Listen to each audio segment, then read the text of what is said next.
Do you desire to be a full-time stylist but aren't really sure what steps to take to get there? Or do you feel like styling is something that can only be done on the side because it's not lucrative enough to be a full-time career? Well, I'm here to tell you that it is very lucrative. You just have to take the right steps to get there. So make sure you keep watching this video because I'm going to give you 3 steps, not in any type of order, but 3 important steps that you need to take in order to be a successful stylist full-time. So make sure you grab a pen, make sure you grab a notepad so you can take all the notes that you need, because I do not want you to miss any of this.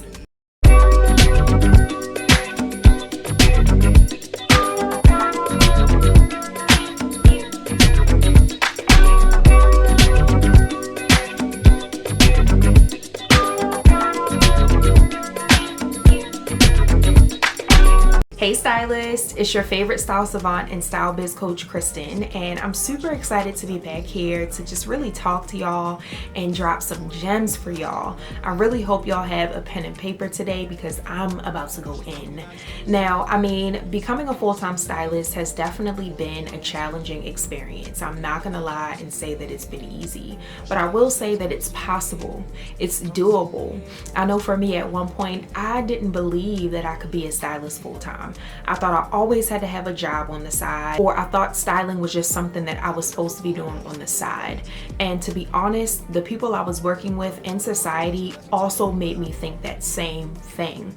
You don't really see a ton of successful full-time stylists out here that are dropping gems and really just giving you all the tools and the resources necessary to really navigate this industry. So when you don't see it, you don't believe it. And I know for me, I didn't really see many stylists out here doing it either. But one thing I did do was actually believe in myself, y'all. Faith is honestly what's gotten me this far, and I want to encourage you to increase your faith. You actually have to believe in yourself in order for you to get where you want to be, or to get where you are supposed to be. You have to believe. You have to believe that you know what you're talking about. You have to believe that you're an expert. You have to believe that what you do is valuable. If you don't believe any of that, then this isn't going to be possible for you. And that's really number 1 out of the 3 steps that I'm going to talk about today. And again, this is not in any particular order or anything. It's just what I think is most important. And number 1 is your mindset. For a long time, I didn't really understand what mindset was. I didn't understand why it was important for me to transform my mindset and transform my way of thinking. I really didn't get it until now. Honestly, until a couple of years ago. And if you know me, you know my story. I started blogging in 2013 and I started styling in 2014. So I've been in this industry for almost 10 years. And honestly, y'all, I just now feel like I'm getting a footing and an understanding of what having a positive mindset actually looks like and actually means. And that's number 1. I mean, if you, again, don't believe that you can do this, it won't be possible for you. You really have to work on increasing your faith. I know as an entrepreneur and as a business owner, I'm a believer. I believe in God, I'm a Christian, and I believe that He put me in this position for a reason. And I truly believe that this is all a part of my purpose. Now, when I first started styling, there were so many challenges, even throughout my career. There have always been challenges, and I'm pretty sure there's going to be more. But I really used to try to control so much of my journey, and I tried to control so much of my career path. And to be honest, it wasn't worth it. I always ended up, still going through some of the same challenges over and over again, because I wasn't giving myself the opportunity to, 1, learn, or even just take in what I was experiencing. I was trying so hard to avoid failure, and I was trying so hard to avoid any type of trial or tribulation that honestly I was making it harder, even harder for myself. And I'm here today to tell you all to just go through it. This experience of becoming a stylist and truly maintaining my career has been a process. And one thing I will say is that in order for you to get to where you desire to be, you have to enjoy the process. You have to enjoy it.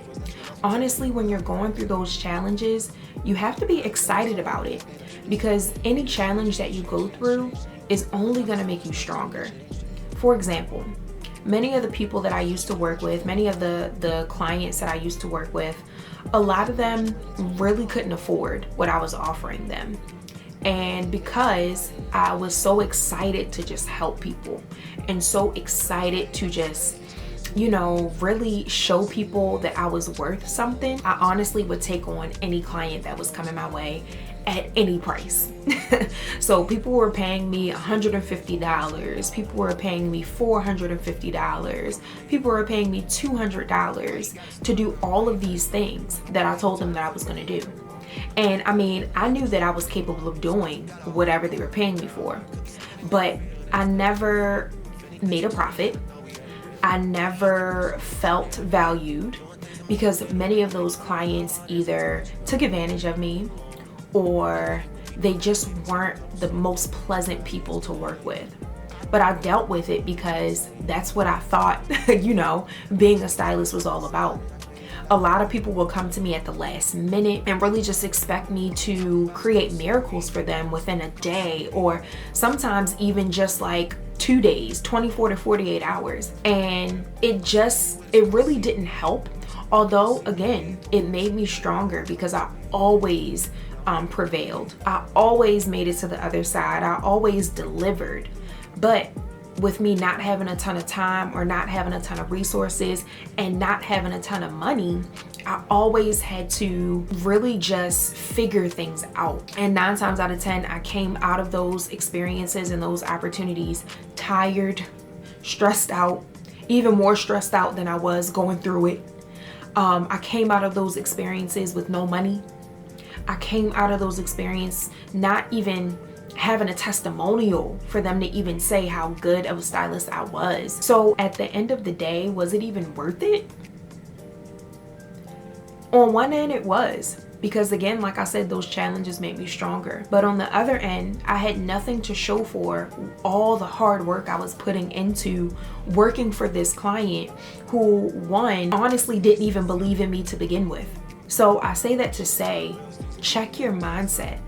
Work on transforming your mindset, your way of thinking. And when I say that, a lot of things come to my mind when I say transform your mindset. And some of those things are really understanding that no client or no opportunity ever goes unmissed if it's meant for you. Sometimes it might feel like you're missing out on clients, or you're missing out on money, or you're missing out on opportunities, but you're never missing out on anything that is meant for you. A lot of the times, people will come and express their interest in working with me, and you probably experience some of the same things, and you're out of their price range, you're out of their budget. But don't settle. Don't think about settling just because you want to work with that client, or just because you want to have that experience. Do not settle for any of that, because when you settle, you're only hurting yourself. I have gone through a lot of experiences and trials and errors that I don't want you to go through. And that's why I'm here today, to encourage you to do the complete opposite of what I did. Really and truly, because a lot of what I experienced was just from me not knowing, from me being ignorant and not knowing what I was doing. And I'm not here to say that you're going to know every single thing. You're not going to know every answer to every question that you have. And that's the beauty of being an entrepreneur. That's the beauty of going through the process, the journey of becoming and being an entrepreneur and a business owner. But I want you to learn from my mistakes. I don't want you to have to learn from your own mistakes. So that's why I'm here today, to encourage you to shift your mindset, shift your way of thinking. Another thing that comes to my mind when I say shift your mindset or really transform your way of thinking is truly building your relationship with God. If you are a believer, or if you are a Christian, honestly, God is what will get you through. When you believe in Him and you believe that your life was planned out the way that He sees it, and it's planned out perfectly, regardless of what it looks like, then you'll understand, okay, God, like, you're obviously taking me through this experience for a reason. And I may not understand that reason right now, or I may not see the other side of this just yet, but I know that my time is coming. I know that the right clients are coming. I know that the money is coming. You have to believe in yourself. If you don't believe in yourself, who else will? You cannot put your belief in clients. You cannot put your belief in money. You have to put your belief in God and what He has given you the power to do. He gives you the power to be successful, not anybody else. And you also have to define what success looks like to you. Because if you think success is having a bunch of money, having nice cars, having a nice house, then your definition of success is all messed up, to be honest. Success to me looks like a lot of things. And what I've learned over the past year is that success is being obedient to what God is telling you to do. And no, I don't always hear His voice. No, I don't always know what to do next. But you'll know when the time is right. Like, you'll know what is right and what's wrong. You'll feel it, you'll sense it. But in order for you to truly, what I've learned, in order for you to truly have a strong relationship with God and to hear His voice and to know that you're moving in the right direction, is to pay attention. Pay attention to the signs. Pay attention to what's around you. Pay attention to what people are saying to you. And not just anybody, but the right people. The right people who believe in you, people who see more for you, the people who understand your value, the people who have a strong relationship with God. Pay attention to what they're saying about you and what they're saying to you. Pay attention to what's happening around you. Pay attention to what you've experienced and really think through, like, how God brought you through those experiences. Pay attention to all of that. And also increase your prayer life. Increase your prayer life. Prayer works, y'all. Prayer works. Another thing that I want to say before moving on is really not getting stuck on how you see your life playing out. I think a lot of us get confused, or a lot of us get hurt when life looks a little bit different than what we expected it to look like. I have a very vivid imagination. So before I do things, or before I work with someone, or before I take a next step, I'm thinking about what something is going to look like, or how something is going to play out. And if it does not play out in that way that I've imagined, it can sometimes be upsetting. But I want you to work on getting in a space where you are open to how God blesses you. You are open to how life plays out. Because the way that He planned it may look a little bit different than how you planned it. And I think that's where the frustration or the annoyance comes from, because how we see things playing out in our mind and compared to how they actually play out doesn't always align. And technically it's not supposed to, because we didn't create our life, God did. So if things aren't looking the way that you imagine them to look, it's okay. That doesn't mean that you're going in the wrong direction. That doesn't mean that you made the wrong choice. That just means that you need to work on aligning your thoughts with what God has said and what God is going to do and is already doing in your life. Y'all, I've been doing this for 10 years.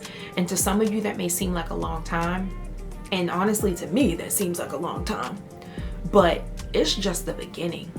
And I'm just, like I said, just getting to a space where I'm feeling a lot better about myself, feeling a lot more confident about where I am in my journey. I used to think I need to be so far along, so much further along than where I am. Or I should be working with this person, or I should have this amount of money, and I should be doing this. None of that stuff matters. None of it matters, because you're exactly where you're supposed to be. And that's all that matters. That's all that matters. So moving on to step number 2. And again, this is not in any particular order, but another thing that you should consider and you should have in order for you to transition successfully into full-time entrepreneurship as a stylist are your organizational skills.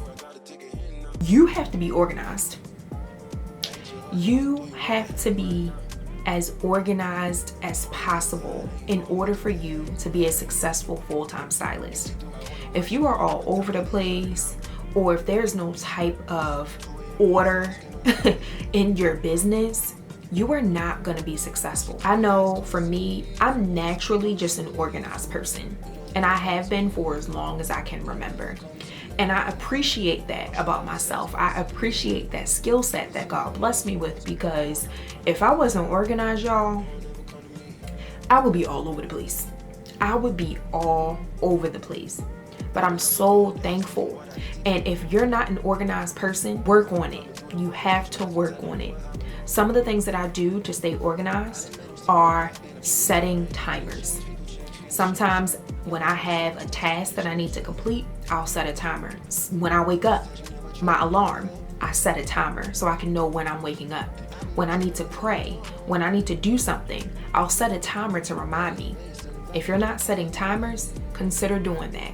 When I need to post on social media and I need to remind myself, I set a timer. When I want to record a video, or if I'm only giving myself a certain amount of time to do something, I'll set a timer. Set a timer. Do not sleep on setting a timer.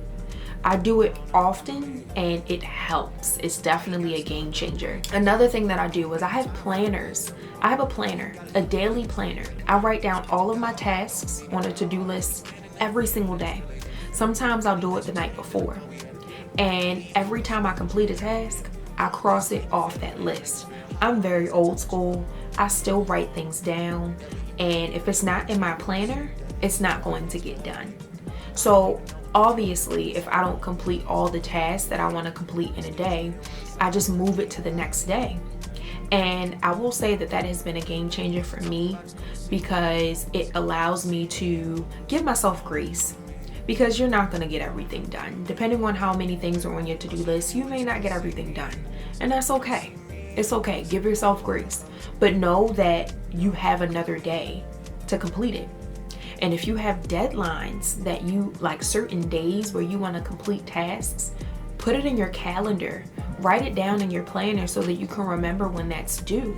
Because you have to prioritize those tasks so that you're making sure that you're getting done the tasks that are most important first, and so on and so forth.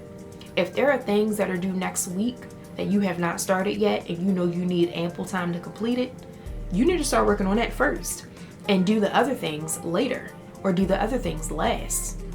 So having a planner, honestly, y'all, has been a game changer for me, and I have been using a planner since elementary school.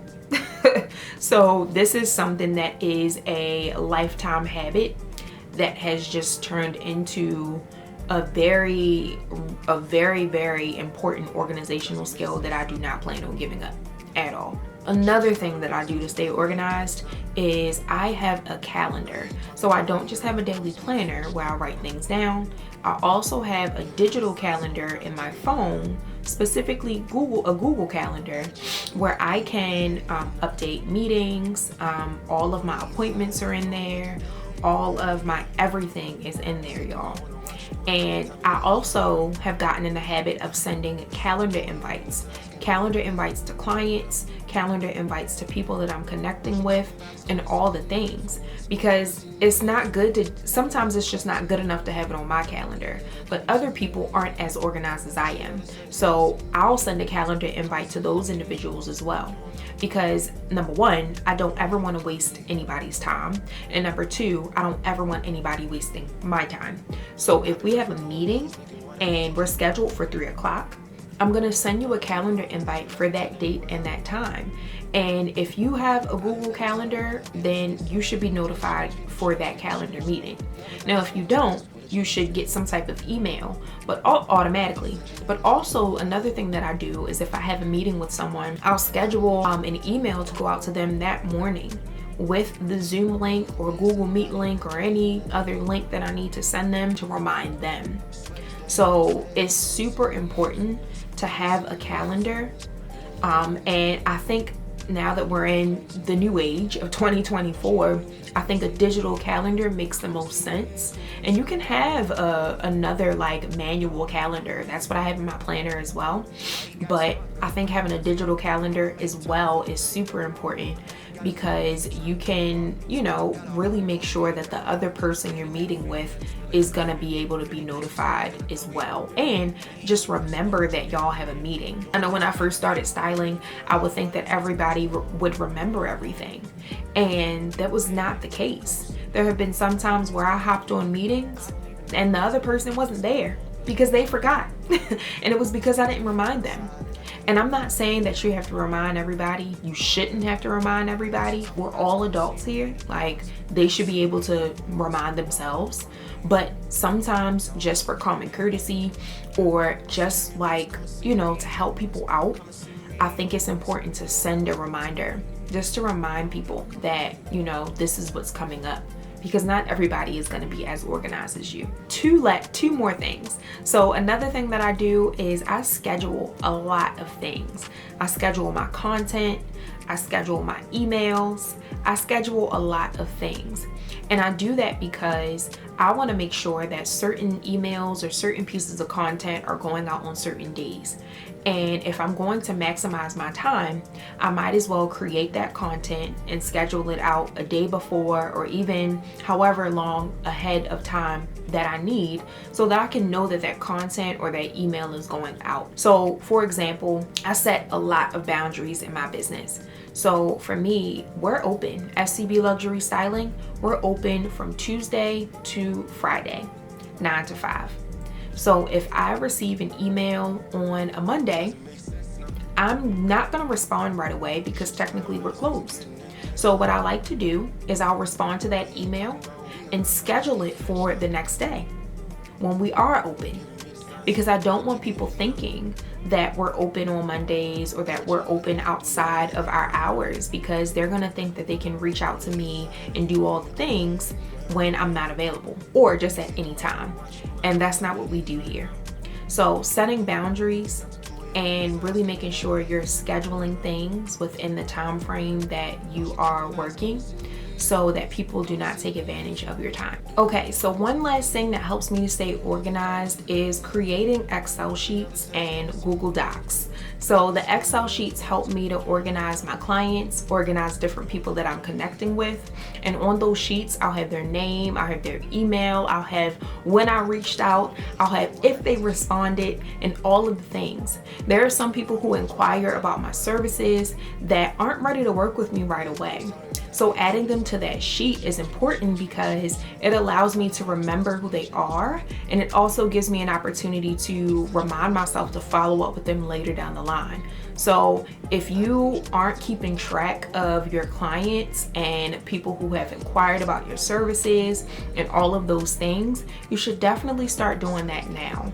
I have a list of all of my clients, and I have a list of what services they've tried or what services they've invested in. I have their name, I have their contact information.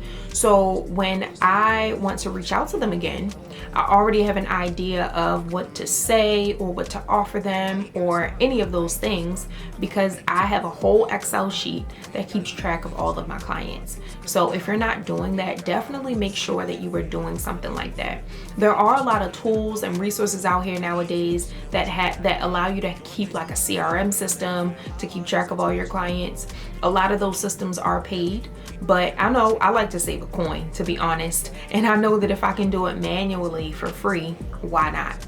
But if that's something that you would prefer to have like a tool or a resource for, definitely consider investing in some of those applications or those platforms where you can do that. Okay, so last but not least, the third step that I want to talk to you all about that will help you to successfully transition into a full-time stylist is your time management. Now, y'all already know time is money and money is time. So if y'all are wasting y'all's time, y'all are wasting money.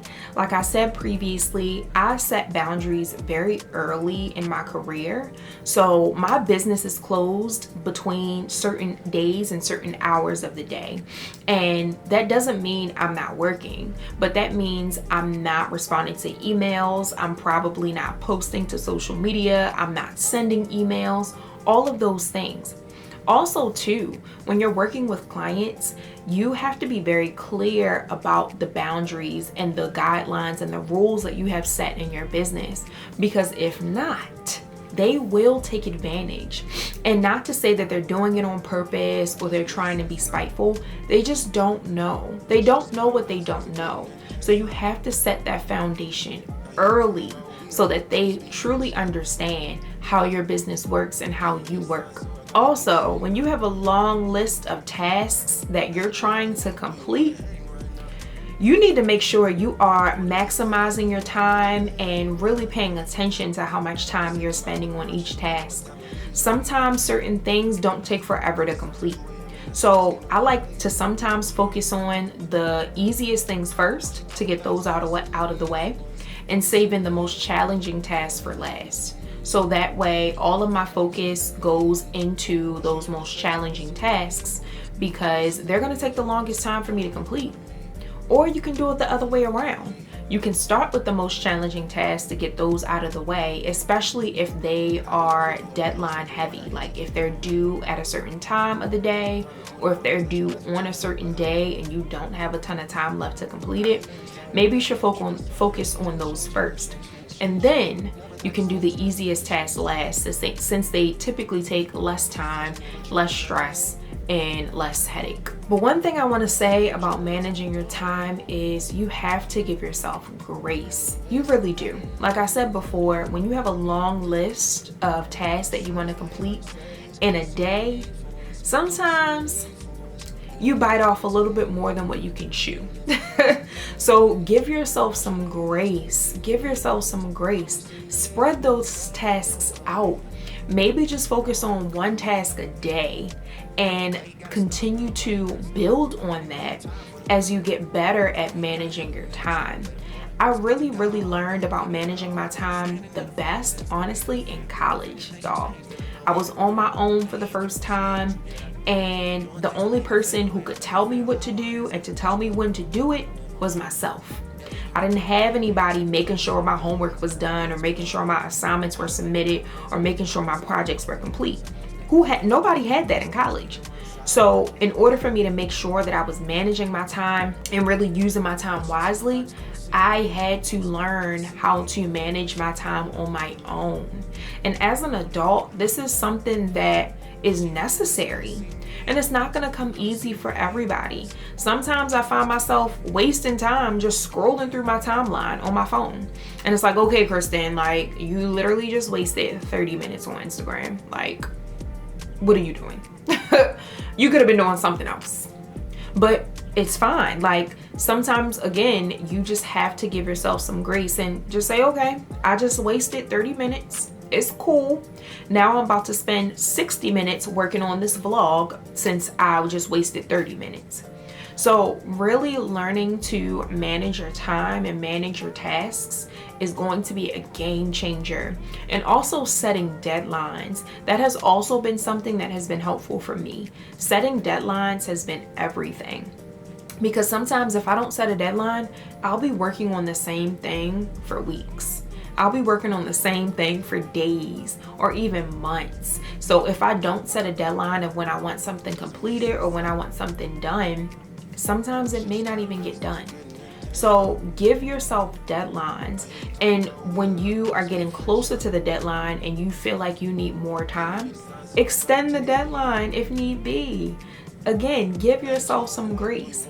I know I used to get so upset when a deadline was coming up and I was nowhere near finished what I thought I was going to be finished. But it's okay. It's okay. Now, if it's a deadline that's given to you by someone else, or if it's a deadline that's for a specific client, and you definitely want to make sure you meet those deadlines. And if you feel like you need more time, communicate to the client or that person you're working with and let them know. Communication is a really big deal as a business owner. And if you're not properly communicating when you need more time, then you're going to make yourself go crazy because you're trying to rush and complete so many things at one time, and you're not going to be able to put your all into something if you're rushing through it. So you have to communicate if you need more time. You have to communicate if you need to extend a deadline.